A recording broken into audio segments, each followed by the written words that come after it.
খুব সম্প্রতি শুভশ্রী অভিনীত একটি মুভি গৃহপ্রবেশ দেখা শেষ করলাম। শুভশ্রীর অভিনয় নিয়ে বলার কিছু নেই, কারণ আমরা জানি শুভশ্রী তার অভিনয়ের এখন কোন পর্যায়ে পৌঁছে গেছে। তবে মুভির ওপরে করা কিছু কমেন্ট নিয়ে কথা বলতে এলাম।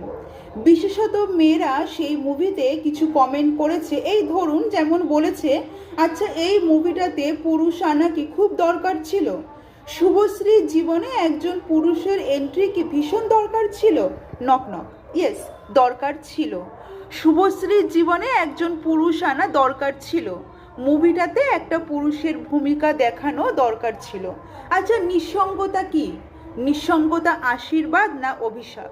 নিঃসঙ্গতা আলো না অন্ধকার? বলুন তো, নিঃসঙ্গতা কি? একটা মেয়ে যে বিয়ে করে তার শ্বশুরবাড়িতে এসেছে এবং পরদিন তাকে রেখে তার হাজবেন্ড চলে গেছে, না তার সঙ্গে ফোনে কথা বলা, না তার সঙ্গে কোনো কন্ট্যাক্ট, না তার সঙ্গে সঙ্গ দেওয়া, সেই মুহূর্তে যদি একজন পুরুষ আসে তাহলে তাতে কোনো অন্যায় নেই। এই ধরুন, আমি বা আপনি একটা প্রেম করেছি, 2-3 বছর আমাদের সম্পর্ক, বা 2-3 বছরের একটি সম্পর্ক। সেই প্রেমটি কোনোভাবে যদি ওয়ার্ক না করে তাহলে কি আমরা থেমে থেকেছি? কোনো ছেলে সামনে থেকে এসে যদি আমাদের ভালোবাসা দেখায়, কেয়ারিং দেখায়, আমরা কি তার ভালোবাসা অ্যাকসেপ্ট করিনি? আমরা কি দ্বিতীয়বার প্রেমে পড়িনি? নাকি আমাদের জীবন সেখানেই থেমেছিল? একবার প্রেম ভেঙে গেছে বলে আমরা সেখানেই নিজেকে আটকে রেখেছি, আর কাউকে ভালোবাসিনি, কাউকে বিয়ে করিনি?